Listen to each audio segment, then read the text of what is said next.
só quero ver você. Só quero ver você. Senhor. A gente não tem vontades. Então, todo homem nasceu assim, mas na perfeição. Pois o diabo mexeu nisso. Iludiu, olha, a vida é sua. Não, a vida é um dom. A vida é um dom de Deus dada, colocada em mim, firmada em mim. Mas o diabo disse, a vida é sua. Você é que deve decidir.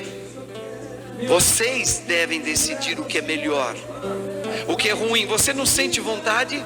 Você sente vontade própria. Quem disse que você tem que... Veja, eu estou usando um linguajar nosso, que seguir um princípio que dizem que foi dado a vocês assim. Não, você tem vontade, vai, realize-a. Foi o que aconteceu com Adão e Eva.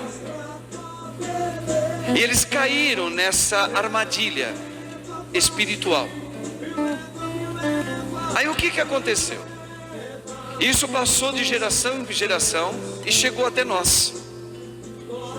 Por isso que quando a gente nasce, né, a gente tem o livre-arbítrio de escolher, só que a gente traz este mal herdado lá do primeiro casal, Adão e Eva. Assim, essa é a nossa fé católica, irmãos. Uma fé cristã, acima de tudo, mas católica. Aí o que acontece? Nós viemos feridos, ou seja, nós viemos com uma tendência de fazer do nosso jeito. Com aquela ilusão lá que o diabo conseguiu colocar e foi passando de geração em geração, todos nós trazemos uma ilusão dentro da gente. Qual? Ai, o que eu estou sentindo é tão bom, eu tenho que experimentar isso, eu tenho que fazer. Eu vou fazer. Eu quero fazer. Veja, isso a gente traz. Aí a gente trouxe o que com isso? Aí entrou o egoísmo, aí entrou a vaidade, a iniquidade. Foi entrando em tudo aquilo que é aprisionamentos. Você quer ver como é que isso é verdade? Uma criança, quando ela nasce, ela é a coisa mais linda. É uma coisinha mais linda que tem. Todo mundo fica assim, inclinado para uma criança. Só que a criança, ao mesmo tempo que ela tem toda essa beleza, o pai e a mãe, quem está mais próximo a ela, ou quando ela começa a brincar com os coleguinhas, ela vai crescendo. E ela mostra o que? Naturalmente, na psicologia dela, ela começa a mostrar suas unhinhas. Ela começa a ser birrenta, ela grita demais, ela é chata, ela bate na mão da mãe, a mãe bate nela, ela chora. O que está acontecendo com aquela criança? Se Deus pensou lá no início, perfeito. Mas a criancinha que é linda, ela já traz traços deformados, não da perfeição. Já tem o ciúminho de um irmãozinho com outro irmão, com a irmã. As comparações, ele tem, eu não tenho. Aí o pai brinca um pouquinho, já corre para grudar no colo do pai, porque está com ciúmes do irmão, da irmã. Então, os ciúmes, a inveja, o ódio, certo? O apego. A palavra apego tem a ver com o meu egoísmo. Eu quero assim, porque eu quero que seja assim. Veja, isso entrou. É aí que vem a palavra salvação. Quando Deus viu que a sua criação predileta caiu numa armadilha, o que ele prometeu lá mesmo no Antigo Testamento? Ele mandou vários profetas para preparar o povo, para o povo se converter de novo, para ter amizade com aquele eixo com Deus, de amizade plena, de santidade. Os profetas vieram, mas o povo não mudou. Então o próprio Deus falou: eu mesmo vou descer. Quem? O Criador, o que nos criou. Mas como é que ele desce? Ele desce de duas maneiras: rezando e se convertendo a um humano. A palavra é, ele se converte a um ser humano como nós, menos o pecado. Ele entra rezando. Quando a Virgem diz sim, imediatamente Jesus, a segunda pessoa da Trindade, o Filho, entra rezando. Lá em Hebreus, o livro sagrado: Pai, tu não quiseste, tu não foi do teu agrado o sangue dos bois oferecidos como sacrifício que o povo todinho fez. Quantos animais foram mortos e elevados como holocaustos a Deus? Quantos? Aí Jesus entra rezando assim: não foi do teu agrado o sangue dos animais, mas tu, ó Pai, me destes um corpo humano. Vai entendendo? Para que eu venha fazer, olha, ele não nasceu com vontade própria. Olha como é que ele reza: para que eu venha fazer a tua vontade. Aqui está. Pode parecer que a gente está perdendo o nosso livre-arbítrio de escolha quando fala: viu, mas o próprio Pai está impondo para a gente fazer a vontade dele e não a minha. Não.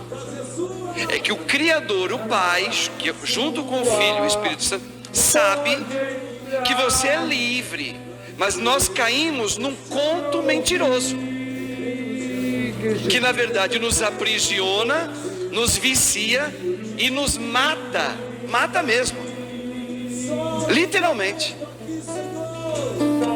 como se fosse isso a verdadeira liberdade. Aí Jesus vem e começa a mostrar a tua vontade, onde a gente entra hoje na leitura. Aqui Isaías, olha aqui, Isaías fala, Isaías 55, bem no finalzinho, ele está dizendo assim: vendo Deus as suas obras de conversão. Desculpa aqui, acho que eu pulei aqui, desculpa, é o contrário, é aqui. Assim a palavra que sair de minha boca, olha Deus falando, não voltará para mim vazia. Olha como que ela volta para Deus, antes realizará tudo que for de minha vontade. Vamos entender por que Deus tem uma vontade. Ele pede, ele não manda que a gente siga a vontade dele, porque nós fomos feridos por uma doença grave. Qual é? A ilusão, é uma ilusão que a vida é sua e você sabe o que é melhor. Então, qual é o único remédio? Conversão. Volta para Deus, volta para a verdade. E qual é a verdade? É viver a vida de Cristo. Lembra que o padre falou? Qual é a imagem perfeita? É Jesus. Então, para eu ter aquela vida de Jesus perfeita, desvinculado de tudo aquilo que é aprisionamento, doença, egoísmo, maldade, tudo, confusão afetiva, sexual, pornografia, adultério, sem isso, loucura, problemas psicológicos, depressão, tudo isso é aprisionamento. Tudo isso é o resultado de que nós perdemos a nossa identidade verdadeira, porque nós caímos num conto, nós caímos num disfarce. E aí, quando fala tua vontade, Senhor, é voltar para a liberdade, é para voltar ao primeiro amor, o primeiro.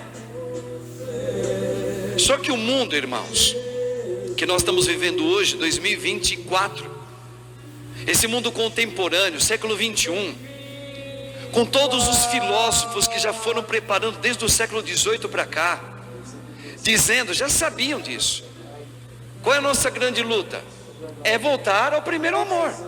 Mas o que o mundo nos prepara? O que ele fala? Por que é forte a luta? Porque vai dizer, olha, Deus, foi importante se criar uma história que um Deus existe, porque era o começo da humanidade. Eu falei isso aqui esses dias atrás para vocês. Então, como o homem precisava ter regras políticas, como o homem precisava ser domado, precisou se criar, e o próprio homem criou, alguém lá criou, que existe um Deus. e que todo mundo seguia a regra de ser bom, falou de pecado, isso é pecado, isso vai te levar para o inferno. Foi uma maneira de regular os homens. Isso filósofos como Feuerbach, Marx depois, e tantos outros filósofos ateus, eles foram os contemporâneos para nós hoje. Que hoje está aí, está na moda, está nas faculdades, estão nas músicas, estão nos filmes, está na política, está em todo lugar. O quê? Uma tentativa de dizer que Deus morreu. Tem um pregador que eu não vou dar nem ibope o nome dele. Se quiser, depois pergunta para mim no final da igreja, da missa, eu falo. Faz muito sucesso. Muito sucesso. Se eu não me engano, ele é irlandês ou holandês. Ele é um ateu convicto. Ele enche até hoje auditórios no mundo inteiro, porque ele diz: o homem precisou criar uma religião, precisou colocar um Deus, mas agora que esse Deus está na UTI, olha só o que ele está falando nas pregações dele. Esse Deus criado lá atrás, hoje ele está morrendo numa UTI, já está indo embora. E vocês, irmãos, vocês precisam começar a trazer agora de novo o livre condicionamento de vida para vocês. Aquilo era freio. A liberdade do homem é fazer a sua vontade, meu irmão. Olha, é isso que nós estamos vivendo hoje, mas descaradamente. Veja, esse homem, ele enche auditórios em toda a Europa. E veja a Europa como é que está. A Croácia, por exemplo, o povo, a maior parte da população da Croácia, nossos irmãos croatas, são ateus. A Irlanda, boa parte dos irlandeses são ateus. Por quê? Porque essa tese, esse veneno, ele entrou no meio de nós. Aí quando você escuta assim: a minha palavra não volta para mim sem antes realizar tudo o que for da minha vontade, sabe o que eles vão falar? Tá vendo? Isso é um freio para você não pensar no progresso, para você não curtir a sua vida, a sua afetividade, meu irmão, sua sexualidade. Pô, qual é o problema de você querer beber, ter um momento